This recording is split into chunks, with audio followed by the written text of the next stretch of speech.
Oi, gente, esse aqui no meu ombro é o Bento e aquela ali, ó, de ponta cabeça com cara de fuxiqueira, é a Morfina. Você sabia que as araras são animais totalmente interativos? Aprenda com a gente hoje, não é o bicho.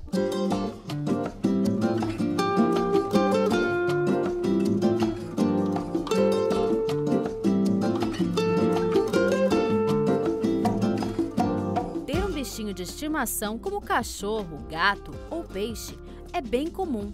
Mas a situação muda de figura quando se trata de animais silvestres.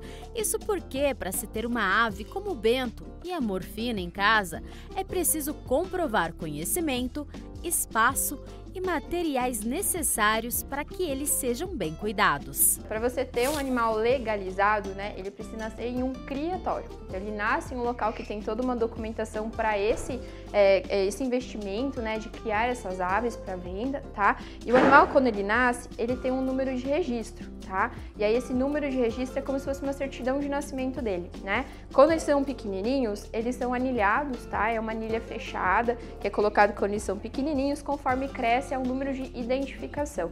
Só que o animal ter uma anilha não é suficiente para ele ser legalizado, até porque isso a gente pode, enfim, colocar posteriormente, anilha de identificação até com o número do tutor, tá? Então ele precisa, além da documentação, né, de nascimento, anilha, tá tudo certinho ali, todo o registro completo. E aí sim ele se torna um animal legalizado, tá? Eles são animais que nascem no criatório, novinho, sai pequenininho, aí tem um período ali da papinha para depois eles irem para venda. Uma das aves mais bonitas e coloridas, a arara canindé é um dos símbolos do país por sua coloração brilhante, mas ela também pode ser encontrada na fauna do Panamá, Guianas, Equador, Colômbia, Venezuela, Peru, Bolívia, Paraguai e Argentina. As pessoas viam esses animais de vida livre, né? Lá no começo nunca foi da forma mais organizada, tá? Então eles viam animais extremamente bonitos, queriam ter esses animais dentro de casa, né? E aí acabavam sim pegando animais da natureza para ter dentro de casa. Aí conforme foi, né, mudando todo esse esquema,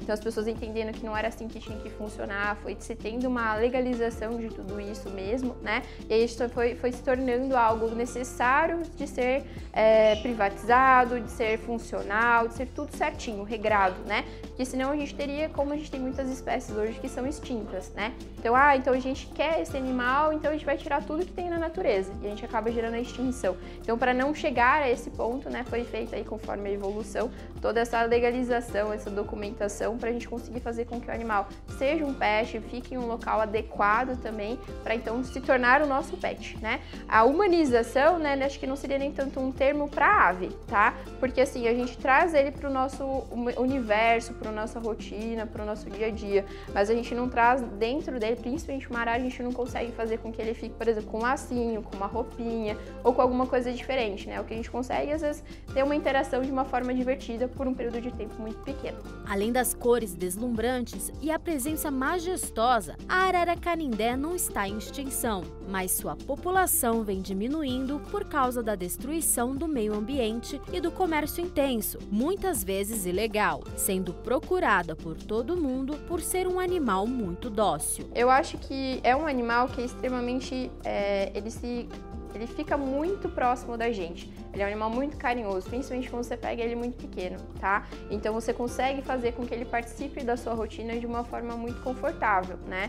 Então isso faz com que as pessoas tenham vontade sim de ter ele em casa, né? É um animal extremamente interativo, você interage com tudo que você colocar, eles gostam de ter essa interação, então a gente precisa ter um ambiente extremamente adequado para ele também, tá? E aí faz com que eu acho que isso traga para as pessoas a vontade de tê-lo também, tá? A questão do tráfico em si é sempre algo que a gente precisa bater muito, porque a gente só vai incentivar se a gente fizer o consumo, não pode morder, o consumo, né, de locais de origem irregulares, né? Então, quero muito ter uma ave, seja uma arara, um papagaio, qualquer outra ave, é buscar locais onde a gente saiba que eles vão vir de forma legalizada, que vão vir de forma certinha, para a gente não incentivar algo que seja errado, tá? Que sim, acaba acontecendo, né? A gente pega muito mais recorrente antigamente, então às vezes a gente pega animais de 20 anos, 30, que a gente sabe que são de origem legal, mas tá cada vez melhor isso. Então, nos últimos 5, as aves que são de 5 anos, mais ou menos, praticamente todas vêm de forma legalizada. Pelo menos a nossa rotina.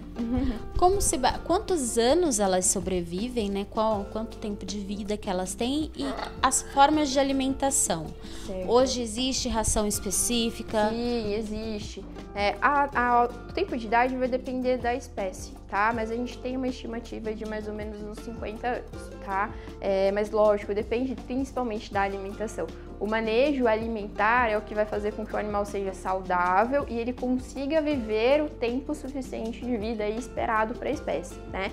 Então, quando a gente pensa em, por exemplo, a alimentação, para a arara a gente tem uma ração extrusada específica para a arara, tá? Então, é uma alimentação, um pelletzinho que a gente vai fornecer todo dia, uma quantidade adequada para ele. Eles também comem frutas, eles comem legumes, eles podem comer as sementes, as misturas de sementes, tudo como petisco, né? Não é uma necessidade diária, tá? A ração, ela acaba sendo o equilíbrio completo para o animal comer todo dia, tá? Então, um animal que tem uma carga de movimento muito grande, um animal que tem um espaço muito grande, gasta muita caloria, faz voos ou algo do tipo, a gente pode sim mudar essa questão da alimentação, né? Então, quanto de caloria que ele vai ter no dia, tá? Mas de modo geral, a gente acaba mantendo a ração extrusada como todo dia, frutas, legumes e sementes a gente pode fornecer como um brinde, 1, 2 vezes na semana.